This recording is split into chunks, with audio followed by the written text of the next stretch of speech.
하나님의 백성들에게 하나님은 복을 주셨지만 또한 징계도 행하셨다라는 것을 볼 수 있습니다.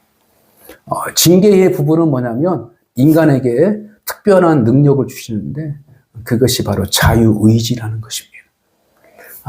그래서 지금 이 세상 가운데에서 자유의지적인 능력을 발휘하는 로봇을 만드는 것이 지금 이 인간의 가장 하나님처럼 능력을 높이고 하는 이 시대에 오고 있는 것이죠. 참 우리가 생각지도 못한 부분들을 지금 해나가고 있고, 사실은 지금 공개된 그 과학기술, 인공지능, AI 이 모든 것들보다도 숨겨진 어떤 기술력과 과학의 발전은 엄청날 것입니다. 그러나 그것은 아직까지 드러나지 않고 그냥 일방적으로 어느 정도 수준으로 지금 발전되어 있고 상용화가 되고 있다는 것을 분명하게 보여주고 있는 것이죠. 그러니까 보여지는 어떤 능력보다는 더 발전된 어떤 AI라는 어떤 것이 많다는 거죠. 그러니까 이것이 뭐냐면 사람이 하나님이 되고자 하는 욕망이에요. 그전에는 어떤 도구를 만들어서 그 도구를 가지고 사람이 편리하게 사용하는 것, 이것을 주도적으로 해왔지만 이제는 사람의 마음을 알아주고 사람의 생각을 공감해주고 때로는 사람의 어떤 수준보다도 더 뛰어난 어떤 로봇을 만들어서 정말로 사람보다 더 뛰어난, 그래서 사람을 다스리고 사람을 어떻게 해요? 그래서 이제 앞으로는 윤리전쟁입니다. 윤리전쟁.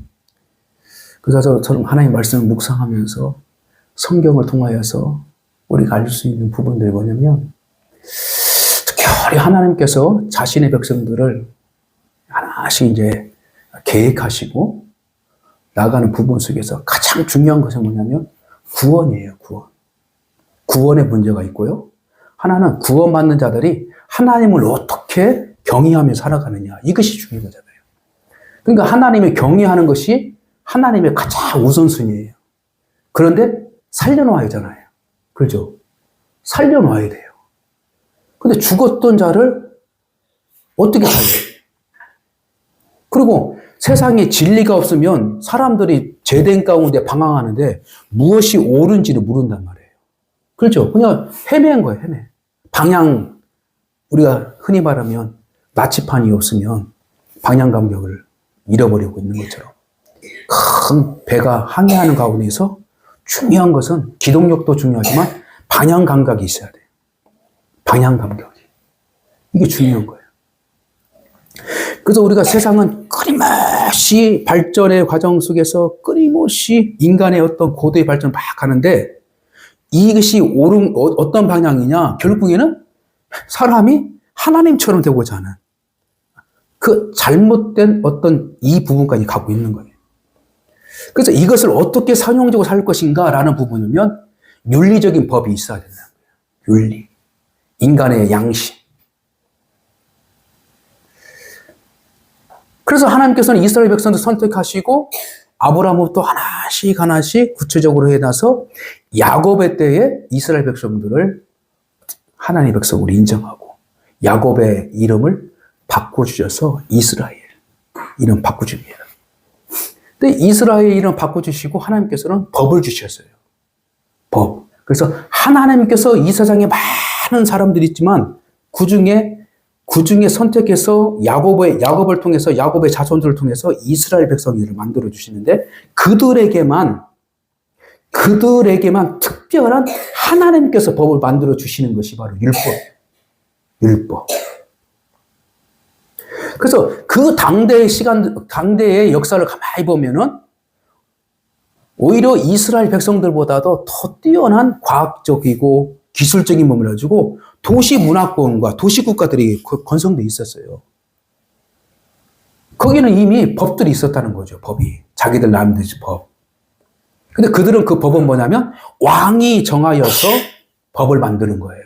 왕이 신격화되면서 왕의 말이 곧 법이 되는 것이고 왕이 이 법을 모든 것을. 그래서 악한 왕이 세워지면 그 나라의 백성들은 그렇게 어떻게 어려운 일을 갖게 되고, 그리고 선왕이 세워지면 그 백성이 그만큼 평화롭게 살아갈 수 있는 부분이에요. 그러니까 단적으로 말하면 그때에도 율법 이전에도 법은 있었다. 있은 거예요. 근데 있긴 있는데 힘이 있는 자와 왕이 그들을 다스려서 그 지키려고 그것을 만드는 거죠. 그러니까 불완전한 거예요. 불완전하냐. 그래서 이스라엘 백성들은 뭐냐면 불완전한 법이 아니라 하나님께서 정하시고 법을 만들어 주시기 때문에 이 법은 세상 안에 법이 있는 보다도 상위법이에요. 상위법. 상위 윤리적인 법이란 말이에요. 율법은 곧 하나님의 백성들이 행해야 할 바른 윤리, 도덕, 그렇죠? 바른 생활, 이걸 말하고 있는 거예요. 율법을 보면 하나님께 경외하고 내 이웃을 내 몸같이 사랑하다. 이 부분이에요. 하나님에 대한 사랑과 이웃에 대한 사랑이 함축되어 있는 거죠. 이것이 바로 하나님의 백성들이 먼저 그 법을 통하여 진리이신 하나님, 전능하신 하나님을 높이면서 궁극적인 하나님을 높이는 것이 무엇인가? 이것이 해서 바로 인간이 하나님을 경외하고 하나님께 영광 돌릴 때에 인간다운 모습이 어떻게 회복되는 거예요. 그러니까 우리가 예배를 드리는 하나님, 진짜 진리신 하나님께 예배를 드리는 그 마음과 그 태도와 그 중심이 있을 때 진정한 인간으로서, 참된 인간으로서 하나님께서 어떻게 해요? 인정해 주시는 거예요. 할렐루야? 그러니까 예배가 잘못되면요, 하나님께서 징벌하신다니까요. 그러니까 가인의 예배가 하나님께서 징벌하신 거잖아요. 안 받아주시는 거야. 그래, 안 받아주는 순간이 뭐예요? 하나님의 마음이 그 가인의 마음에서 떠나버리는 거예요.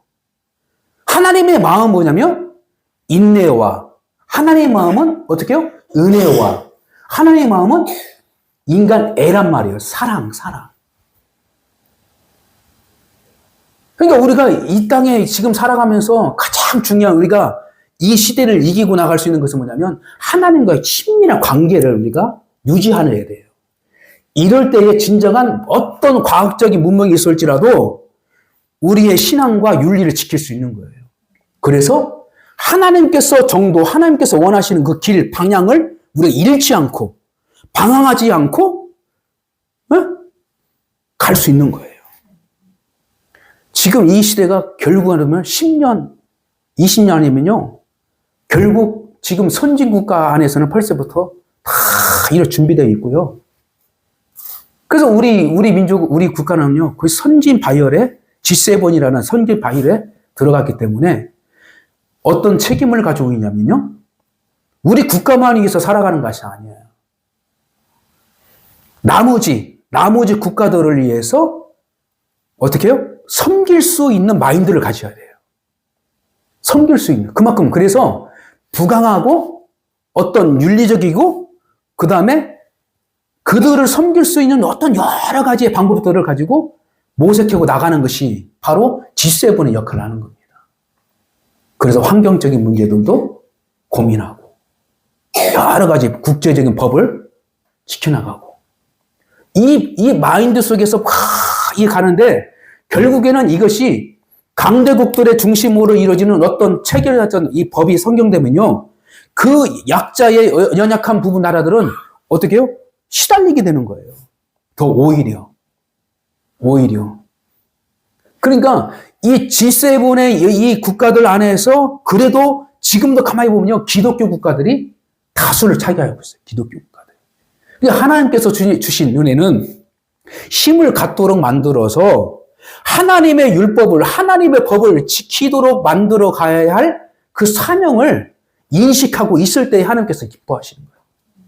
할렐루야? 그래서 우리의 힘은 하나님이 나를 붙잡고 있을 때에 힘이 생기는 거예요. 할렐루야? 그래서 우리가 이 식물이든 뭘든지 뿌리가 땅에 잘 박혀 있어야만이 결국에는 이 나무가 잘 자랄 수 있는 거예요. 우리는 이 땅에 다리를 놓고 있는 것 같지만 사실은 역으로 하나님의 나라에 어떻게 해요? 우리의 마음과 우리의 기초가 내 발이, 내 마음이 하나님의 나라에 의존하고 있을 때에 이 세상에서 온전하게 건강하게 우리가 살아갈 수 있는 거지. 여러분 가만히 보십시오. 이 지구를 가만히 보면요. 저 하늘에서 보면요.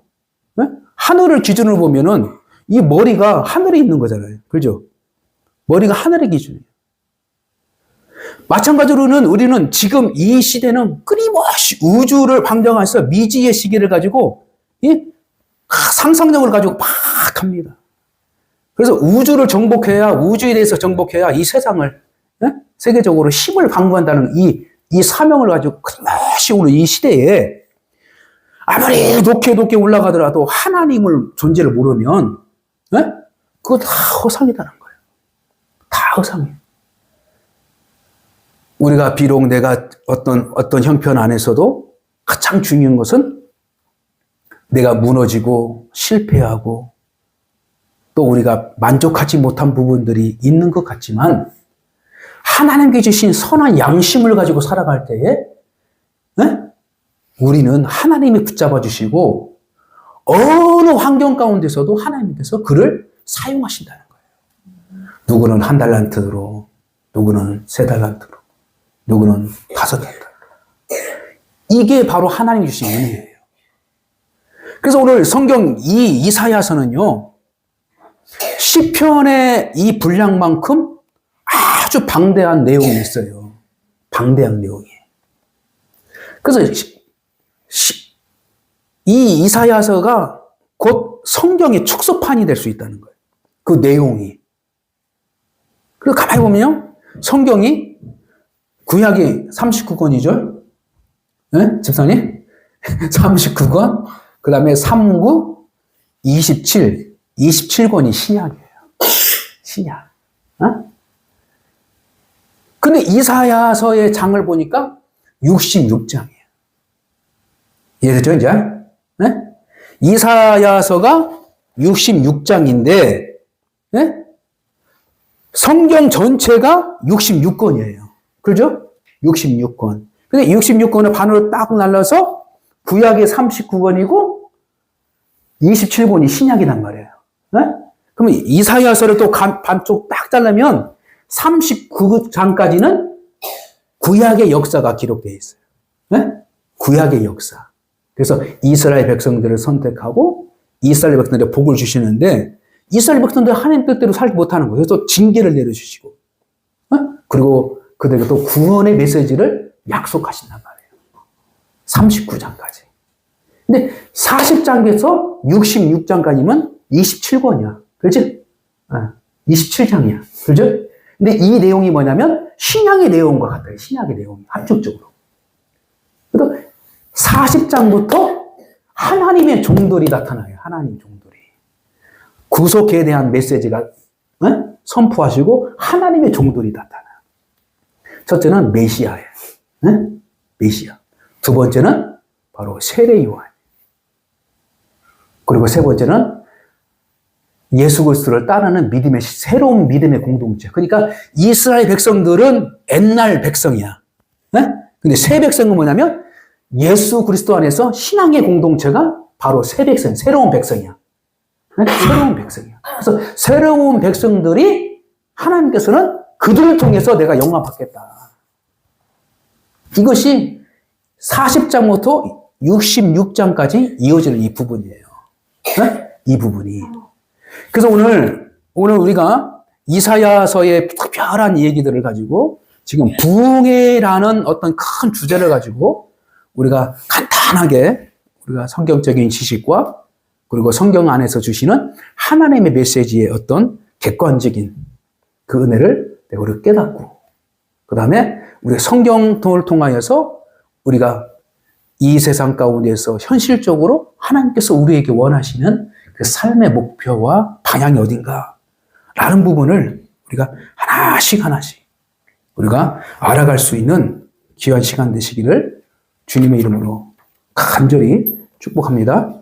자, 그래서 이사야서의 이 부분들은 이 정도로 잠깐 하고, 그 다음에 특징 중에 하나가 뭐냐면, 창조라는 이야기를 많이 하셔요, 하나님께서는. 창조하시다.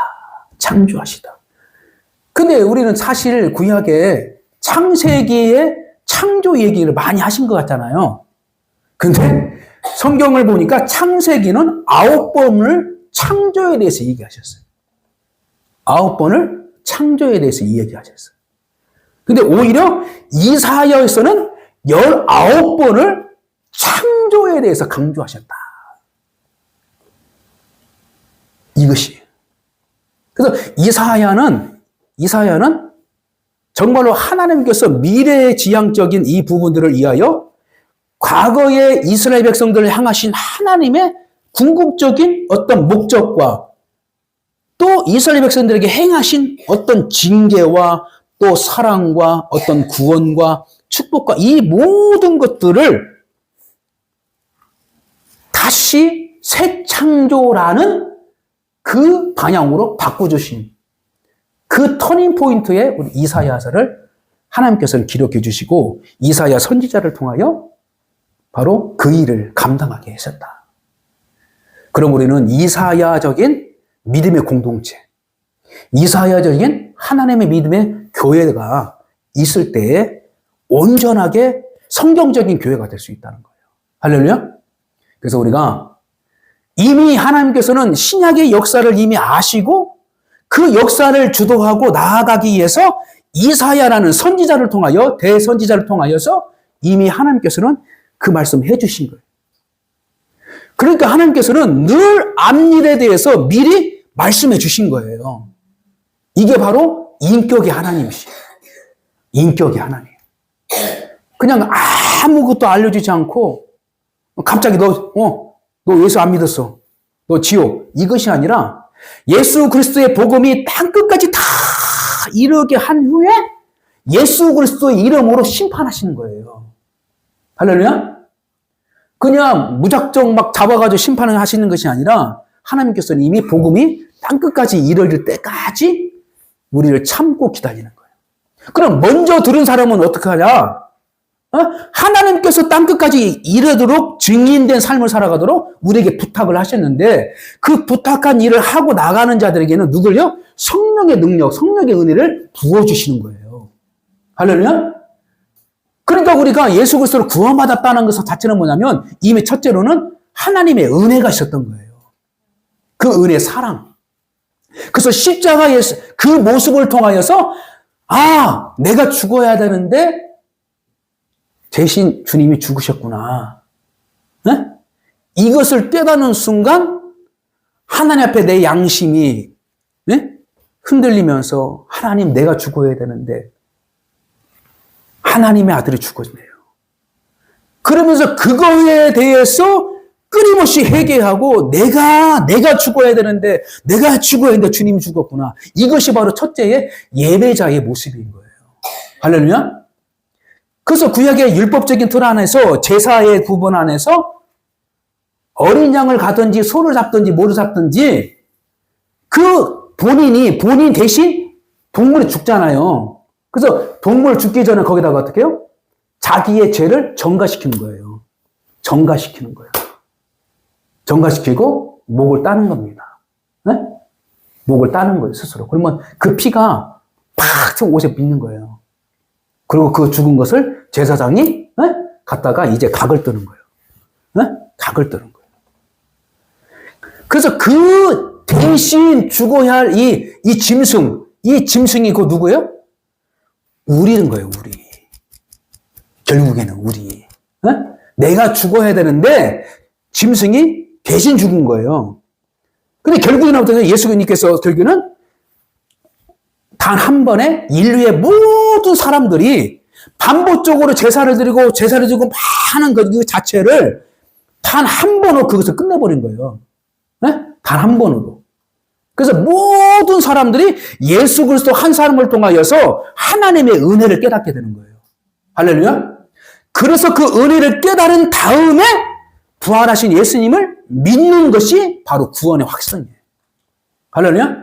그래서 구원받은 사람들은 나를 위해서 죽으신 예수 그리스도가 우리에게 부활하셔서 우리에게 부탁하신 그 말을 가지고 살아갈 때에 성령이 함께 하신다는 거예요. 할렐루야. 그러므로 오늘 또 우리 교회가 하나님께서 부탁하신 말씀대로 살아가려고 할 때에 성령이 부어주시고 성령님 함께 하시고 여러분들이 정말 내가 하나님 말씀대로 살아가고자 했던 그 방향을 가지고 나아갈 때에 이 세상에 이러쿵 저러쿵 막 하더라도 혼란하더라도 우리는 정도의 길을 걷는 거예요. 왜? 성령님이 예수님의 가신 길을 우리를 인도해 주시니까. 그래서 우리가 세상에 가면 갈수록 정도의 길을 가기 위해서는 어떻게 해요? 하나님의 말씀에 대해서 우리가 끊임없이 알고 깨닫고 의미를 잘 해석하셔서 하나님의 뜻을 잘 찾아가는 것입니다. 그래서 첫째 이사야서가 가장 많이 얘기 나누는 중에 창조라는 부분이에요. 그래서 창조는 뭐예요? 무에서 유를 창조하는 거잖아요. 그렇죠? 그러니까 하나님께서는 아담이 실패한 것들을 가지고 이제는 예수 그리스도를 통해서 다시 시작하겠다. 그래서 우리는 예수의 십자가의 복음은 뭐냐면 하나님께서 과거의 죄를 묻지 않겠다. 네? 과거의 죄는 너희들 묻지 않겠다. 그 첫사람 아담의 죄로 인해서 너희가 그 역사 속에서 죄를 질 수밖에 없고 너희 속성이 늘 죄 가운데서 죄책감 속에서 살아가야 할 이 모든 것들을 이제는 너희들 안 물었게. 이게 바로 도발하셨다 하는 거예요. 도발. 그냥 도발했다는 거냐면 도배했대요. 도배했다. 그래서 뭐 애들이 장난치고 그리고 뭐 지저분할 때 우리가 새집 가면 차라리 그냥 우리 도배합시다. 그러면 안 보이잖아. 그렇죠? 겉으로 깨끗하잖아. 이게 바로 도발하셨다라는 거. 이걸 죄를 묻지 않고 내가 어떻게요? 죄로 보지 않겠다. 그냥 가려주시는 거예요. 가려주시는 거예요. 그래서 이 가려주신 그 은혜를 가지고 그 옷을 입을 가지고 내가 하나님의 백성답게 살아가는 거예요. 근데 이 옷을 가지고 살아가는 것은 이 옷은 신분의 변화를 바라고 있는 거예요. 신분의 변화. 그래서 신분의 변화를 통하여서 하나님께서 신분에 맞게 행동하는 거예요. 우리가 성도면 성도답게 살아가는 거예요. 할렐루야. 그래서 하나님의 백성들은 하나님의 입에서 나오는 말씀으로 말미암아 산다. 그래서 우리는 새로운 창조의 역사 가운데에 나의 인생이 새롭게 출발한다. 할렐루야. 이것이 바로 다시 시작하자. 다시. 우리가 컴퓨터를 탁 키면 그러잖아요. 새롭게 탁 하잖아요. 컴퓨터 킬 때마다 새롭게 출발하는 거예요. 그렇죠? 이런 것처럼 우리가 예수 그리스도를 믿었다면 과거의 모든 것들을 잘 어떻게 해요? 기억은 하고 있는 거죠. 그래서 기억을 하고 있다가 지금의 현실적에서 기억하고 있다가 다시는 그 죄를 범하지 않도록. 그건 거예요. 그래서 율법이 다 무시해버린 것이 아니라 율법 속에 담겨진 그 사상이 무엇인가를 우리가 잘 깨닫고 그 사상을 가지고 내가 복음적으로 살아가는 거예요. 그래서 안식일을 지키는 것이 중요한 것이 아니라 안식일에 담겨있는 하나님의 의도, 목적이 뭔가. 율법에 담겨있는 그 내용이 중요한 것이 아니라 이것을 먹고 이것을 먹지 말고 이것은 어쩌고 하지 마. 이게 내용이 문제 아니라 그 내용에 담겨있는 하나님의 어떤 의도가 있단 말이에요. 의도. 그게 뭐예요? 세상 사람들보다도 더 상위적인 윤리적인 삶을 살아라. 이겁니다. 윤리적인. 그래서 세상 사람들이 지키는 이 윤리보다도 더 뛰어난 윤리를 지키는 것은 뭐예요? 하나님을 의식하며 하나님의 말씀을 지키는 것이 뛰어난 거예요. 그래서 우리가 세상 속에 같이 살고 있지만 똑같은 윤리적인 삶을 살아가고 있지만 결국에는 뭐예요? 세상 사람들은 착하게 살고 선하게 살고 하는 것들도 하면서도 불구하고 자기들은 자기 중심적인 모든 것을 중심으로 살아가지만 우리는 착하게 살고 선하게 살고 뭐 하고 있지만 하나님의 뜻이라면 우리가 그 뜻을 지켜나가는 것이 바로 우리가 상위에 있는 하나님의 백성의 윤리라는 거예요. 이것이 바로 앞으로 일어날 하나님의 역사 가운데 가장 중요해요.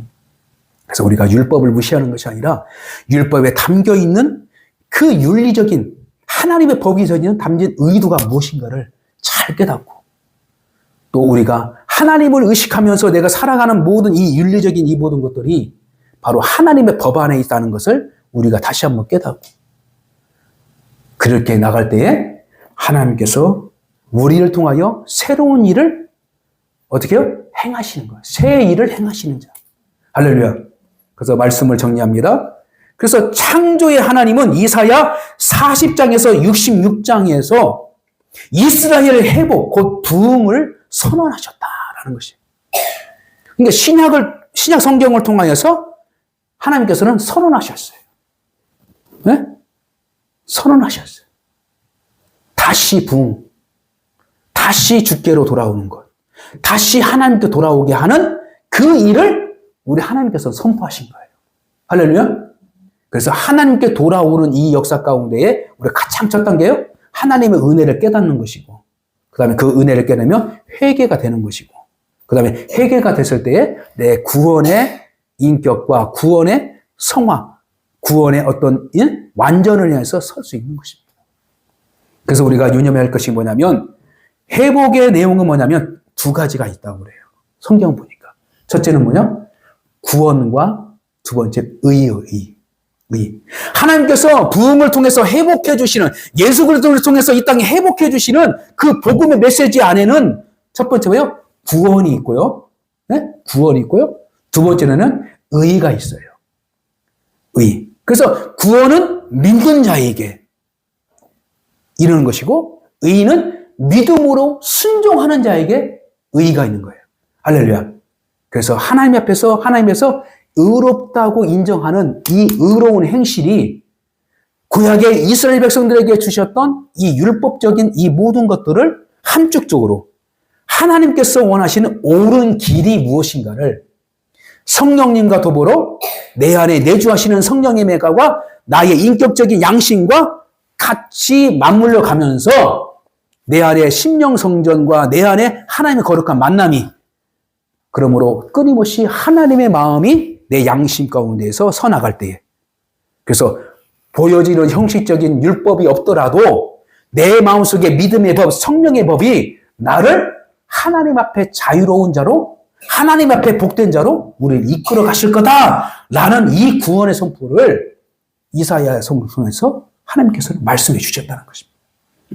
그래서 구원과 의는 동전의 양면성과 같고 그 다음에 자전거와 앞바퀴와 뒷바퀴가 같은 것이에요. 즉 회복은 영혼의 소생이며 사회의 갱신이라 할 수 있는 것입니다. 그래서 참된 부흥은 뭐냐면 바로 칭의와 성화를 말하고 있어요. 칭의, 믿음으로 의롭다함이 얻는 것고 매일매일 내 마음속에서 성화의 삶을 살아가는데 이 성화의 삶을 어떻게 살아요? 오직 믿음과 사랑으로 이걸 이루어가는 거예요. 하나님에 대한 사랑, 하나님에 대한 믿음으로 우리가 성령 안에서 하나씩 이루어지고 있습니다. 이것이 잘 이끌어지고 날 때에 진정한 은혜의 복음이 하나님의 목적으로 이루어지는 거예요. 이 두 가지가 어느 한쪽이라도 없어버리면 진정한 은혜의 복음이 상실돼 버린다는 거예요. 그러니까 자전거가 뒷바퀴가 있어도 자전거는 자전거도 온전한 자전거의 기능을 하지 못하는 거예요. 알겠죠? 그래요. 이 두 가지의 부분을.